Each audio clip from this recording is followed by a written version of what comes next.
সব জায়গায়। আপনারা জানেন, আর বললে ওদের গায়ে জ্বালা লাগে, বলে 34 বছর ওদের কথা বলে।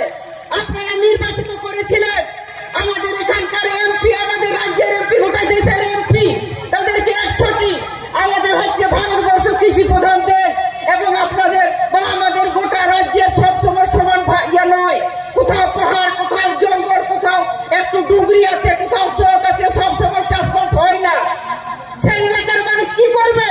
উनको चेक ঠিকায়া, उनको कर कमी को चला, ওরা হাতে থেকে মেলে না যে ওই যে 100 দিনের কাজ, সেই মাটির কাজ। আমরা তো সবাই শিক্ষিত নই, আমরা যারা শিক্ষিত নই তারা তো ওই মাস্টার বা ইঞ্জিনিয়ার হয়তো হতে পারবে না, যদিও এখন হচ্ছে না।